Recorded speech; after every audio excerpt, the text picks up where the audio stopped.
Okay, so it's very important to learn how to analyze poor performance. You've got an employee that's not doing well. You're scratching your head and you're saying, what do I do with this person? How do I figure out really how to counsel him or her appropriately? Here's a battery of questions that you can ask yourself and then meet with that person. The first question is, does this employee know that his work is unsatisfactory? You know, a lot of employees think they're doing just great. They're just coasting along, having a great time. So it's up to you to bring it out to them where the gap in performance is. What is the acceptable standard and how are they falling short of that? That's the first question. Now, the second one is there a pattern of poor performance? You know, maybe this employee is just having a bad day. Hey, I have bad days. Do you have bad days? Yeah, we all have bad days. That's not a reason for counseling. That's just a bad day. But when you're saying 2, 3, 4 more bad days, that's a pattern. You can't ignore a pattern because an ignored pattern like that tells the employee there are no consequences for my bad behavior. I can get away with murder, and they're going to keep getting away with murder. Action must be taken. Now, does the employee know what he is supposed to do and when to do it? This goes back to effective delegation that we talked about earlier today. So if you've effectively delegated and you've given them a complete task analysis of what they're supposed to be doing, you've given them a complete timeline of when it's supposed to be done, there's no excuse for them not to know that. But perhaps you've slipped up on that, and if you have, go back, make it clear, when is it supposed to be done, how is it supposed to be done, make sure that's clear, and then see how they do with the task. Okay, are there obstacles beyond this person's control? Maybe the computer system is down. Okay, is that the reason that he can't function?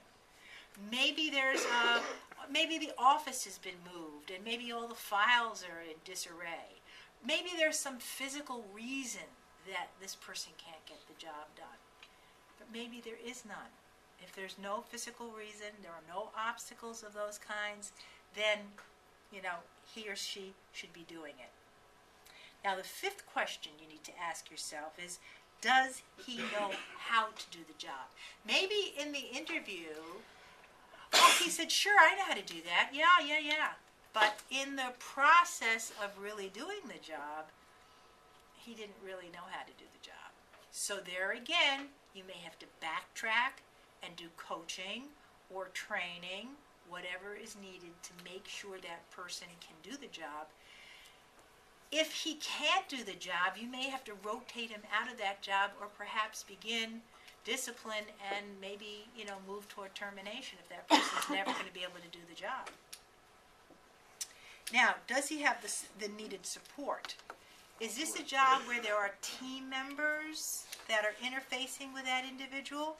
Is the team working with him well? Maybe they're shutting him out. Maybe other departments have to work with him, and maybe those other departments are not cooperating.